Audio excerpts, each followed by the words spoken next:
చరిత్ర చూస్తే, పుస్తకాలు కానీ ఇంటర్నెట్ కానీ చూస్తే రామారావు గారి గురించి ఉన్న అంశాలు ఆయన నిజంగా ఉన్నదానికి చాలా తక్కువ ఉంది.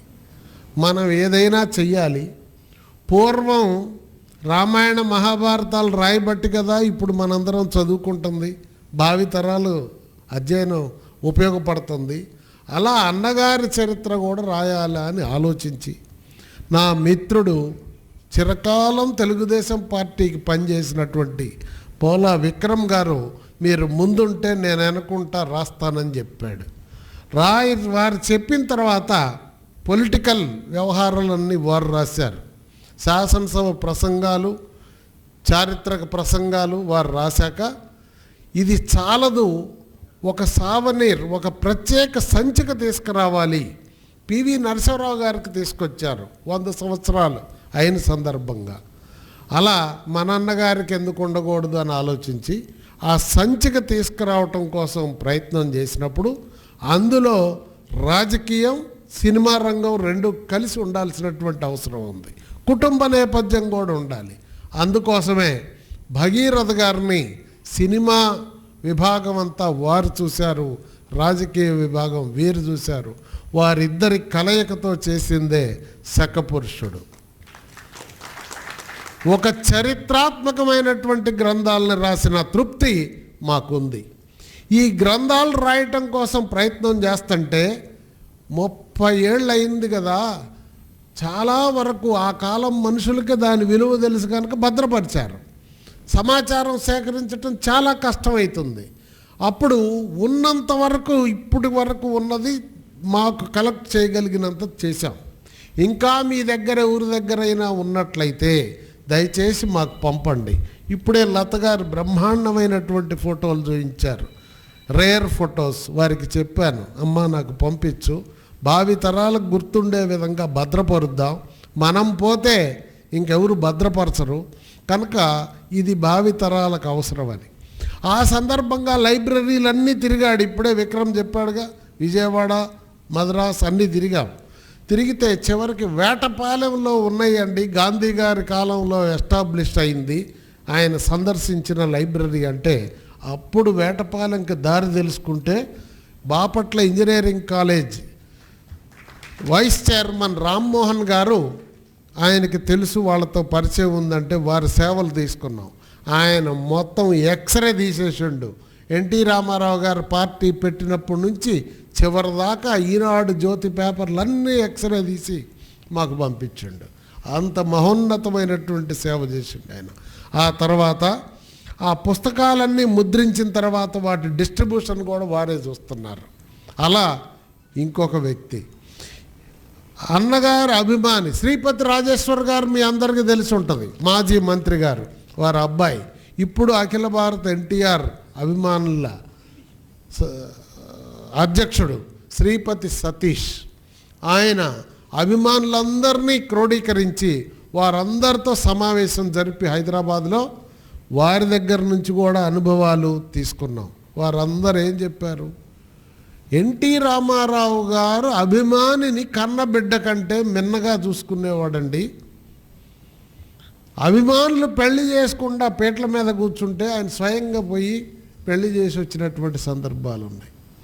అభిమాని పెళ్లికి అయ్యగారు టైంకి రాకపోతే కూర్చొని మంత్రాలు చదివి పెళ్లి చేసినటువంటి సందర్భం ఉంది ఒంగోలు జిల్లాలో.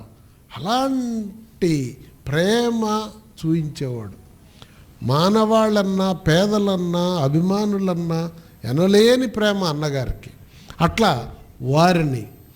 ఆ తర్వాత మా కాట్రగడ్డ ప్రసాద్ గారు ఒక 10 రోజుల నుంచి పాపం యజ్ఞం చేస్తండి, ఇదంతా రోజు మాట్లాడుతుండేవాడు. అయితే ఇవన్నీ పుస్తకాల్లో రాస్తున్నాం. మరి మీలాంటి స్టాల్ బర్డ్స్ అందరూ పుస్తకాల్లో రాయటం కంటే ఈ కాలంలో మీ నోటితో మాటలు వింటే దానికి ఉండే తృప్తి, దాని విలువ వేరు. అందుకని అందరి యొక్క ఇంటర్వ్యూలు తీసుకుందాం అనుకున్నాం. రాజకీయ నాయకులు, సినిమా ప్రపంచాన్ని. రాజకీయ నాయకులు మేము చేయగలం, సినిమా వాళ్ళంతా ఎక్కువగా చెన్నైలోనే ఉన్నారు. ఎట్లా అంటే అప్పుడు మా ప్రసాద్ గారు ముందుకొచ్చారు. ఆయన ప్రతి ఒక్క వ్యక్తిని 1కి 4 సార్లు ఎంత కృషి చేసిండో నాకు తెలుసు.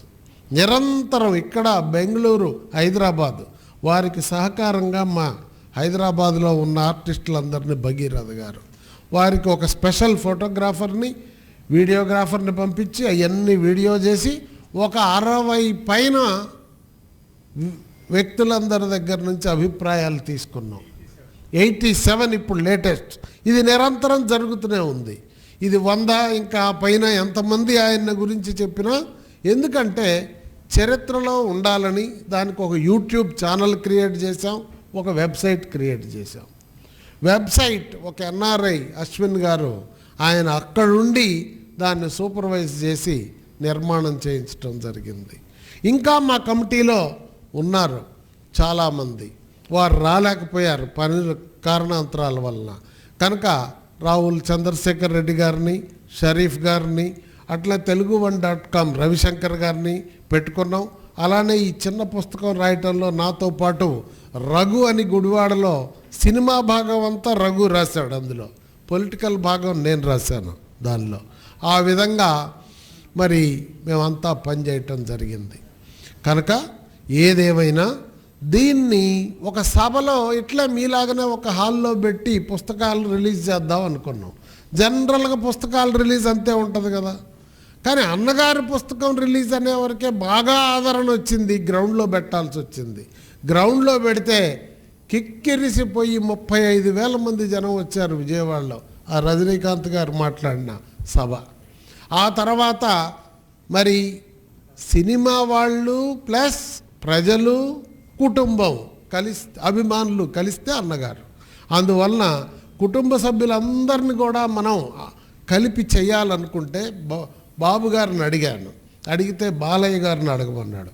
బాలయ్య గారు ఆ కార్యక్రమానికి చేయటానికి దిట్ట మా తమ్ముడు రామకృష్ణ బాబు వారిని పిలుస్తానని నాకు అప్పుడే బాగా దగ్గర తొలుత పరిచయం ఎక్కువగా, అంతకుముందు చూసేవాడిని కానీ ఇక అప్పటి నుంచి ఆయన ఏ ముహూర్తాన నాకు వారిని అప్పచెప్పారో కుటుంబ సభ్యులు మొత్తం 57 మంది అనుకుంటా, మనవరాళ్ళు మనవాళ్ళతో సహా చిట్టా రాసి ప్రతి ఒక్కళ్ళతో మాట్లాడి, చిన్న లేదు పెద్ద లేదు, ఆయన అందరితో మాట్లాడి అందరు అటెండ్ అయ్యే విధంగా భుజస్కంధాల మీద వేసుకొని అప్పటి నుంచి ఇప్పటి వరకు మా కార్యక్రమాల్లో చేదోడు వాదోడుగా వెన్నుదన్నుగా ఉన్నారు.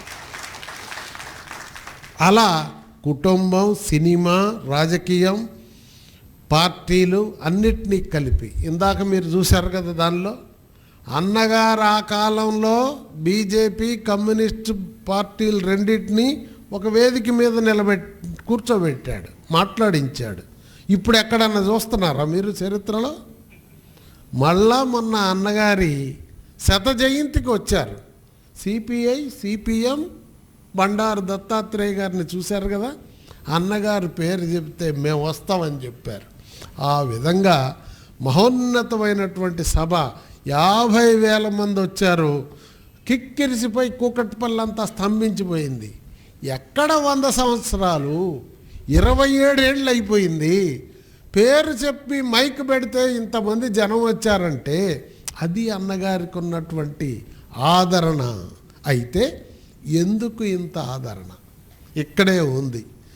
అయితే ఆయన పార్టీ పెట్టిన తొలి రోజుల్లో సినిమా నుంచి వచ్చాడు, పార్టీ పెట్టాడు, ఈయనకేం తెలుసు రాజకీయం అనుకొని విలేకరులు అడిగారు ఆయన్ని, అన్నగారు ఆల్రెడీ ఇన్ని పార్టీలు ఉన్నాయి, ఇంకా నువ్వు కొత్తగా వచ్చి చేసేది ఏంటండి మీరు?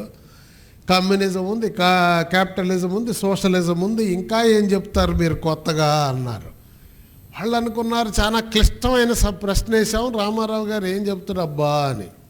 అన్నగారు తడుముకోకుండా ఒకే క్షణం, బ్రదర్ నాది హ్యూమనిజం, మానవతావాదం అన్నాడు. నీ కమ్యూనిజం అయినా, క్యాపిటలిజం అయినా, సోషలిజం అయినా మానవాళి బాగు కోసమేగా పనిచేసేది, అదే నా ఇజం, దట్ ఈజ్ ఎన్టీఆరిజం అని నేను చెప్తున్నాను ఈరోజు. అదే ఎన్టీఆరిజం. ఏంటి ఎన్టీఆరిజం? పేదవాడి ఆకలి తీర్చడం ఎన్టీఆరిజం. ఆయన ఏమన్నాడు ఆ రోజు? కిలో బియ్యం 2 రూపాయల పథకం పెడితే ఆనాడు ఉన్న పాలకులంతా అన్నగారికి పాలన తెలీదు, బియ్యం ఇటు వెంటరా పేదోడికి అన్నారు. కానీ ఈరోజు తెలిసింది దానిలో ఎంత దూరదృష్టి ఉంది, అసలు ఎంత మౌలికమైన సమస్య అని. ఈరోజు ప్రపంచ దేశాలన్నీ సమావేశమైతే మొట్టమొదట మాట్లాడే అంశం ఏంటండి? పేపర్లో హెడ్లైన్స్ ఏం చూస్తున్నారండి మీరు? ఆహార భద్రత, ఫుడ్ సెక్యూరిటీ అంటున్నారు. అదే ఆహార భద్రత ఎవరికి? దేశాలకు కాదు, పేద ప్రజలకి. ఆ భద్రత కల్పించిన వాడు ఎన్టీ రామారావు గారు 40 ఏళ్ల నాడు చెప్పాడు. అది ఈరోజు ప్రపంచం చర్చిస్తుంది. ప్రతి దేశంలో సమస్య అదే. దానికోసమే మనం తంటాలు పడుతున్నాం. కనుక ఆ రోజు పేదోడి ఇంట్లో 25 కిలోల బస్తా ఇస్తే పేదోడు తెల్లవారే వరకే ఎట్ట బతకాలరా నాయనా అని బాధపడుతుండే. ఉన్నోడికి తెలియదు ఆ బాధ, లేనోడికి తెలుస్తుంది. ఆ బాధ తెలిసినోడు ఎన్టీ రామారావు గారు. అందువలన ఇంట్లో 25 కిలోల బియ్యం ఉంటే వాడి స్టైలే మారిపోద్ది పొద్దున్నే. అది ఆహార భద్రత. అది అప్పుడు దాకా ఉన్న కమ్యూనిస్టు నాయకులు గమనించారా? క్యాపిటలిస్ట్ నాయకులు గమనించారా? సోషలిస్ట్ నాయకులు గమనించారా? స్వతంత్రం వచ్చి 35 ఏళ్ళు హేమాహేమీలు పరిపాలన తర్వాత సినిమాల్లోంచి వచ్చిన ఎన్టీ రామారావు గారే కనుక్కున్నాడే. అది ఎన్టీ రామారావు అంటే. అందుకు నిలిచిపోయాడు ఆయన పేద ప్రజల మనసుల్లో. అప్పుడు దాకున్న పాలకులంతా ఏం చేశారండి? గరీబీ హఠావో నినాదాలు ఇచ్చారు. పేదరికం తొలగిందా? పేదోడిని చూశారా? పేదోడు పక్కా ఇంట్లో ఉండాలా అని చెప్పింది ఎన్టీ రామారావు గారు, అమలు చేసి చూయించింది ఎన్టీ రామారావు గారు. ఎట్లా? నేను 1,00,000 ఇళ్ళు కడతా సంవత్సరానికి అన్నాడు. ఈనాడులోనే పెద్ద కార్టూన్ వేశారు. ఏమయ్యా ఇదే విఠలాచార్య సినిమానా? ఇళ్ళు కట్టడానికి ఏమన్నా మంత్రం ఉందా, దండం ఉందా ఈయన దగ్గర అని వేస్తే, అన్నగారు కదా 1,00,000 చెప్పి 5.5 లక్షల ఇళ్ళు కట్టించాడు పేద ప్రజలకి. ఈరోజు దేశంలో ఏం జరుగుతుందండి? ఏ రాష్ట్ర ప్రభుత్వం అయినా పక్కా ఇల్లే కడుతుంది. ఇంకా సమస్య నిర్మూలన కావాలి. అంతకుముందు ఏం చేసేవాళ్ళు? గుడిసెలు ఇచ్చేవాళ్ళు. గుడిసెలు ఇచ్చి మేము కూడా ఇల్లు కట్టామంటే అంటే పేదోడిని పేదోడిగానే ఉంచాలని. అన్నగారు పేదోడిని మనతో పాటు ఉంచాలనేది. అంతేకాదు ఈరోజు పెట్టిన పెన్షన్ రాజకీయాలు. ఇవాళ భారతదేశం అంతా పెన్షన్ల రాజకీయమే కదండి. అన్ని ప్రభుత్వాలు అయ్యేగా చేసేది. ఈ పెన్షన్ ఆలోచించిన వాడేవాడు? ఎప్పుడు ఆలోచించండి అన్నగారు? 40 ఏళ్ల నాడు వితంతువులు వచ్చి అన్నగారు బతుకు భారంగా ఉంది ఎట్లా అంటే ఆలోచన చేశాడు. ముసలోళ్ళు వచ్చి అన్నగారు ఈ పిల్లలు చూడటం లేదు మా గతి ఏంటి అంటే ఆలోచించాడు. వికలాంగుల్ని చూశాడు ఆయన చైతన్య యాత్రలో. రే పాపం మెట్ట బతుకుతున్నారు అని ఆలోచించి రోజుకు రూపాయి చొప్పున నెలకి 30 రూపాయలు పెన్షన్ ఇస్తానని ఆనాడే ప్రకటించాడు ఎన్టీ రామారావు గారు. ఇప్పుడు 40 ఏళ్ళైంది. ఆ రోజుకు రూపాయి అంటే నెలకి 30 రూపాయలు. ఆ 30 రూపాయల విలువ ఇప్పుడు ఎంతో తెలుసా? 3,600 రూపాయలు. ఈరోజు లక్షల కోట్ల బడ్జెట్ ఉంది ఒక్కొక్క ప్రభుత్వం దగ్గర. 3,600 ఎవరన్నా ఇవ్వగలుగుతున్నారా? ఈ ప్రభుత్వాలకి పేదోడి పట్ల, ఈ ప్రభుత్వాల దగ్గర పేదోడికి ఉన్న స్థానం ఏంటో తెలుస్తుంది. ఎన్టీ రామారావు గారు ఆ చిన్న బడ్జెట్లోనే అంత పెద్ద స్థానం ఇచ్చాడు పేదోడికి. ఒకసారి ఒక ఆర్థిక మంత్రి గారు, అన్నగారు ఈ కేటాయింపులు చూస్తే కొంచెం ఈ సంక్షేమ కార్యక్రమాలు తగ్గించాలండి, చాలా ఎక్కువైపోతున్నాయి. ఈ రైతులకు కూడా కొంచెం ఈ కరెంటు బిల్లులో ఈ తగ్గించాలండి అంటే, బ్రదర్ మీకు వారి బాధలు తెలియవు గనక ఈ మాట చెప్తున్నారు. మీరు ఎక్కడన్నా తగ్గించండి, పేదోడికి రైతుకి తగ్గింపు కోతలు పెట్టొద్దు అని చెప్పిండు ఎన్టీ రామారావు గారు. అది ఆయనకున్న చిత్తశుద్ధి. ఆ విధంగా ఆనాడే ఆయన రైతులకి అప్పుడు దాకున్న కరెంటు మీటర్లు తీసేసి హార్స్ పవర్ విద్యుత్ 50 రూపాయలకే ఇచ్చాడు ఎన్టీ రామారావు గారు. అందుకని రైతుల మనసుల్లో నిలిచిపోయాడు. ఇప్పటికీ మోటార్లు ఉన్న ప్రతి రైతు ఇంట్లో ఆయన ఫోటోలు ఉంటాయి. మరి డెల్టా ప్రాంతంలోనైతే కాలువల్లో నీళ్లు బారే వాళ్ళకి ఫ్రీగా నీళ్లు వస్తున్నాయి. మరి మోటార్లు పెట్టుకునేవాడికి 1,000 రూపాయలు బిల్లు వస్తుంది. ఇదేమి న్యాయం? అది ఆలోచించాడు ఎన్టీ రామారావు గారు. మరి 35 ఏళ్ళు ఎవరు ఆలోచించలేదే? అందుకు అట్లే కాదు, తెలుగు భాషకి ప్రత్యేక యూనివర్సిటీ పెట్టాడు, మహిళలకి ప్రత్యేక యూనివర్సిటీ పెట్టాడు, హెల్త్కి ప్రత్యేక యూనివర్సిటీ పెట్టాడు. ఆ విధంగా యూత్ మొత్తాన్ని కూడా ఒక కొత్త తరాన్ని తీసుకొచ్చాడు, రాజకీయ నాయకుల్ని. అంతా BA MA గ్రాడ్యుయేట్లు, పోస్ట్ గ్రాడ్యుయేట్లు, డాక్టర్లు, ఇంజనీర్లు, చార్టర్డ్ అకౌంటెంట్లు, ఇట్లాంటి వాళ్ళందరినీ దాదాపు 294 సీట్లుంటే 250 సీట్లు చదువుకున్న పిల్లలకే ఇచ్చిండు. అప్పుడు దాకా అంచు పంచెలు, పెద్ద పెద్ద పెట్టుబడిదారులు, పెత్తందారులకే రాజకీయం, కొత్త వాళ్ళకి పేదవాళ్ళకి రాజకీయాలు లేవు. మార్చాడు ఆయన. ఆ రోజు గుర్తించినటువంటి కుర్రోళ్ళల్లో ఒక కుర్రోడ్నే నేను. ఆయన ఆ రోజు మాకు అవకాశం ఇవ్వబట్టే కృష్ణా జిల్లా లాంటి గొప్ప బ్యాంకుకి, కోఆపరేటివ్ సెంట్రల్ బ్యాంకుకి చైర్మన్ అయ్యే అవకాశాన్ని నాకు ఇచ్చాడు. ఆ రోజు హేమీలు ప్రయత్నం చేశారు. శంకర్ సత్యనారాయణ గారు, ఎర్రనేని సీతాదేవి గారి భర్త, అట్లనే సైకం అర్జునరావు గారు, ఇట్లాంటి వాళ్ళంతా చేస్తే, వల్లభనేని బాబురావు గారు చేస్తే నన్ను ఎన్నిక చేశాడు చిన్నపిల్లగాడిని.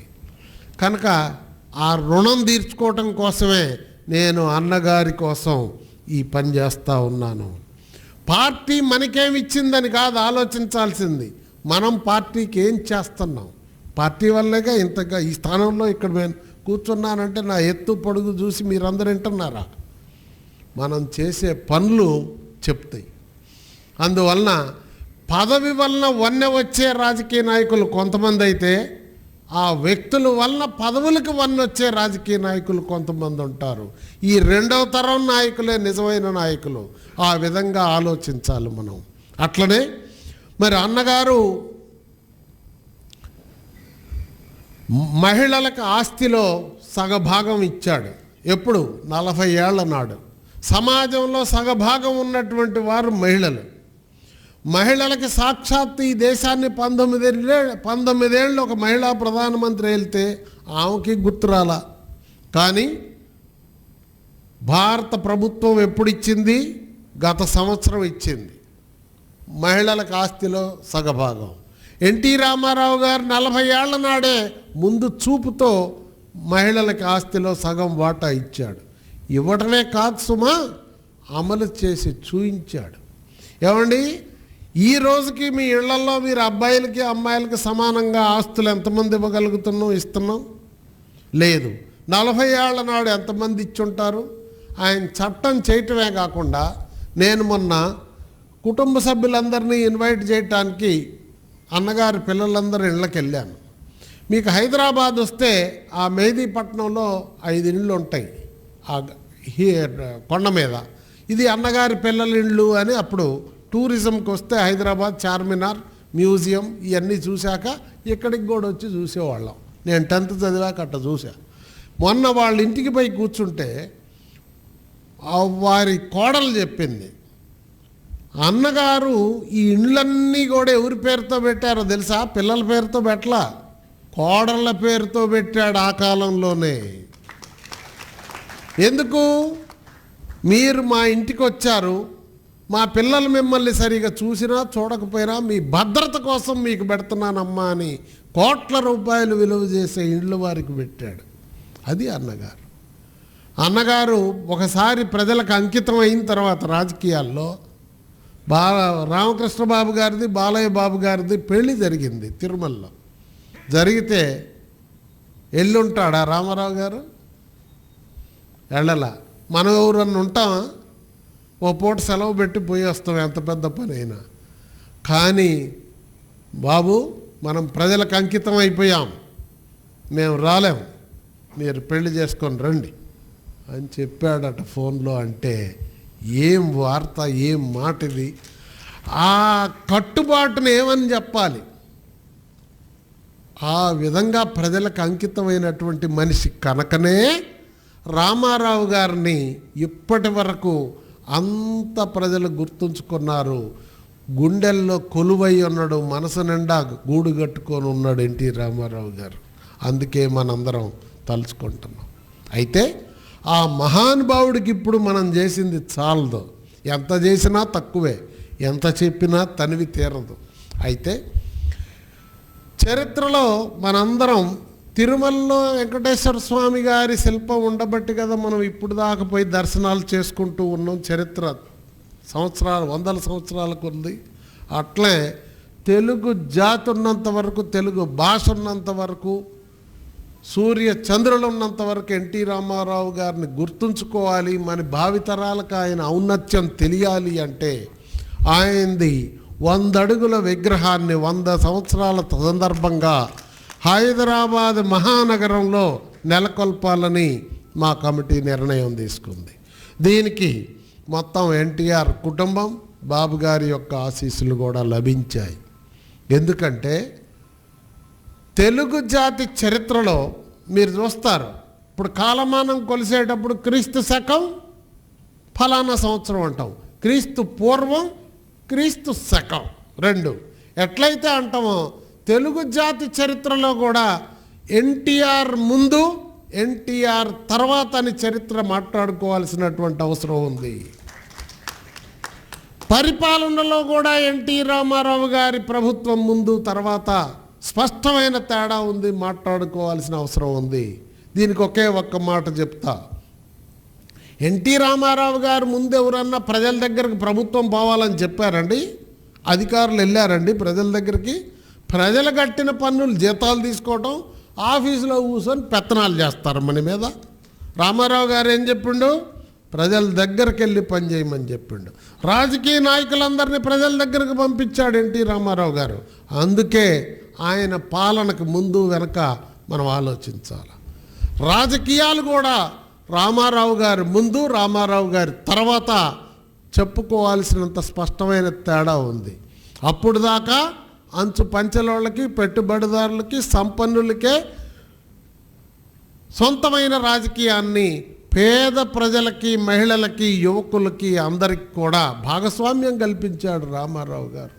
ఇలా చెప్తూ పోతే అందులో ఇంకా చాలా ఉన్నాయి, సమయం చాలదు. చాలామంది వక్తలు ఉన్నారు మాట్లాడాల్సిన వాళ్ళు. కనుక ప్రధానంగా కొన్ని అంశాలు మీకు చర్చకు లేవనెత్తాలి కనుక ముఖ్యమైన అంశాలు నేను తప్పనిసరిగా ప్రస్తావించాను.